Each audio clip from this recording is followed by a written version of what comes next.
नमस्ते दोस्तों, आपका स्वागत है मेरे चैनल पर, जहां हम बात करते हैं उन कहानियों की जो हमारी रूह को हिला देती हैं।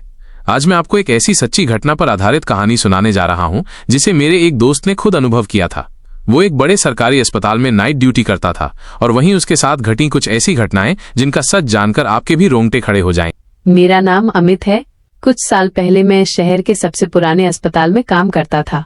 ये अस्पताल 100 साल से भी ज्यादा पुराना है और इसकी हर दीवार अपने अंदर कोई न कोई रहस्य छुपाए बैठी है। शुरुआत में मैं इन बातों को मजाक समझता था, लेकिन एक रात सब बदल गया। करीब 11 बजे का समय था।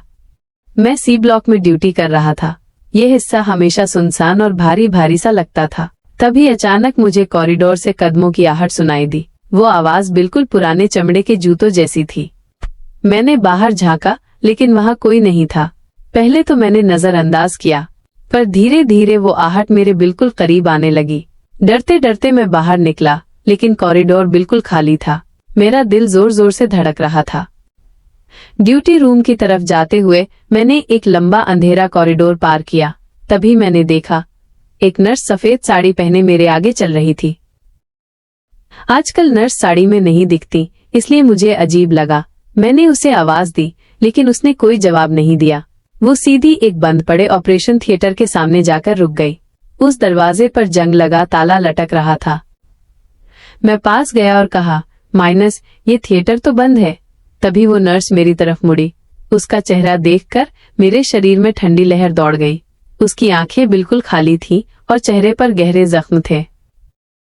अगले ही पल वो उसी बंद दरवाजे के आर पार होकर गायब हो गई। मैं चीखता हुआ भागा और सीधे सिक्योरिटी गार्ड के पास पहुंचा। गार्ड ने बस मुस्कुराकर कहा, हर नए आदमी को वो नर्स जरूर दिखाई देती है। उसका नाम लक्ष्मी था। उसने यहीं आत्महत्या की थी। अगली रात करीब 3 बजे एक बुजुर्ग पेशेंट मेरे पास आया। वो घबराया हुआ बोला, मुझे यहाँ से निकाल दो, ये लोग मुझे मार देंगे। मैंने उसे समझाने की कोशिश की, लेकिन वो लगातार कह रहा था कि कुछ लोग उसके वार्ड में आते हैं। उनके चेहरे नहीं दिखते, पर उनकी आवाजें सुनाई देती हैं।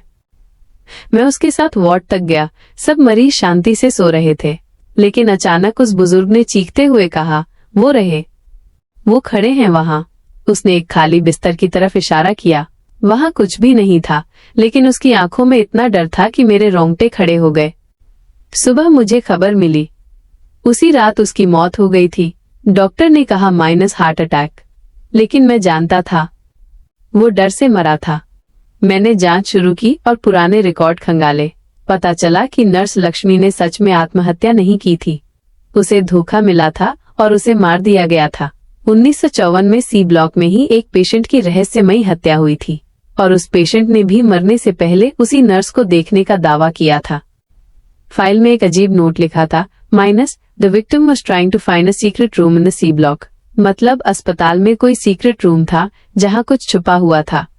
पुराने स्टाफ से पता चला कि वहां सचमुच एक सीक्रेट रूम था। सालों पहले उस कमरे में मेडिकल एक्सपेरिमेंट्स होते थे। मैंने हिम्मत की और उसी पुराने ऑपरेशन थिएटर का ताला तोड़कर अंदर गया।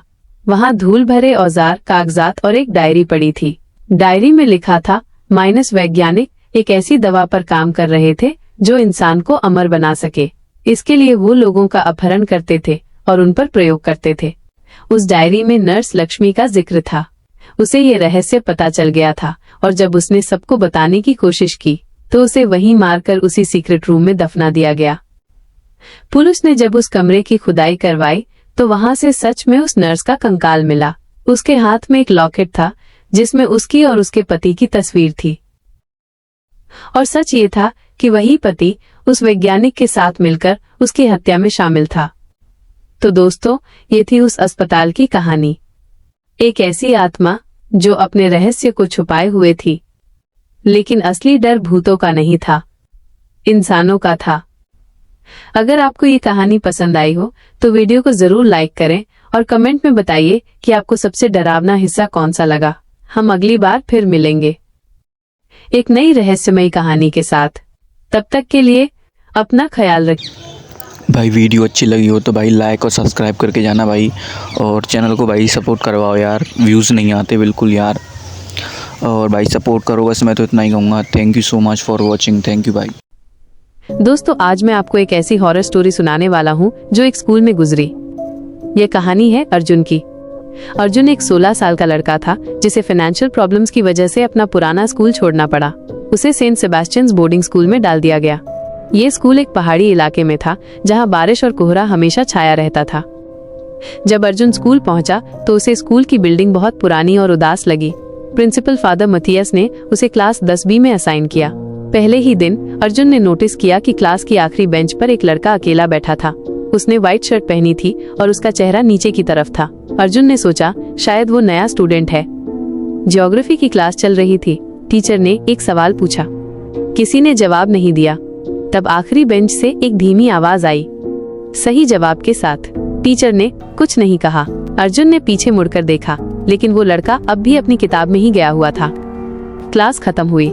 अर्जुन ने दोबारा देखा। वो आखिरी बेंच खाली थी। उसने अपने साथ वाले लड़के से पूछा, वो कौन था? उसने कुछ नहीं कहा, बस अजीब से देखा। रात को हॉस्टल में अर्जुन ने अपने रूममेट विक्रम से पूछा।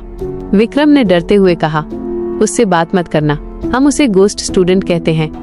अगले दिन मैथ्स की क्लास में फिर वही हुआ। टीचर ने एक टफ सवाल पूछा।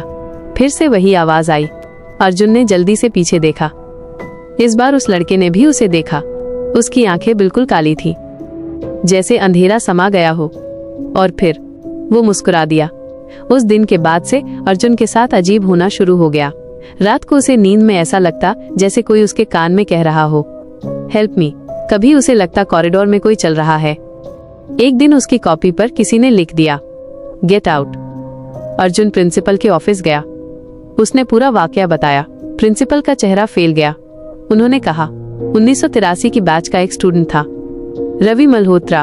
उसने फाइनल एग्जाम से एक दिन पहले इसी क्लासरूम की आखिरी बेंच पर अपनी जिंदगी खत्म कर ली थी। उसके बाद से कभी कभी वो वापस आ जाता है। अर्जुन समझ गया। उसे बुरा लगा। अगले दिन क्लास में जब फिर वो आवाज आई, अर्जुन ने कहा, रवि, मैं तुम्हारी मदद कर सकता हूँ। अचानक लाइट्स झिम झिम करने लगी। सारी क्लास कांप उठी। आखिरी बेंच पर रवि अब बिल्कुल अलग दिख रहा था। उसकी आंखें सफेद थीं, गर्दन टेढ़ी थी और उसके कपड़ों से काला खून बह रहा था। वो हवा में तैर रहा था। उसने चिल्लाया, मैं अकेला नहीं मरना चाहता, कोई अपने साथ ले चलो। और वो अर्जुन की तरफ बढ़ा। अर्जुन ने आंखें बंद कर ली। जब खोली तो सब खाली था, सिर्फ टीचर रो रही थी। उसने कहा, अब तुम्हें यहाँ से चले जाना चाहिए। अर्जुन ने उसी दिन स्कूल छोड़ दिया। आज भी कहते हैं कि सेंट सेबेस्टियन स्कूल की क्लास 10B की आखिरी बेंच कभी खाली नहीं होती और नए स्टूडेंट का पहला सवाल होता है, सर, वो दूसरा स्टूडेंट कौन?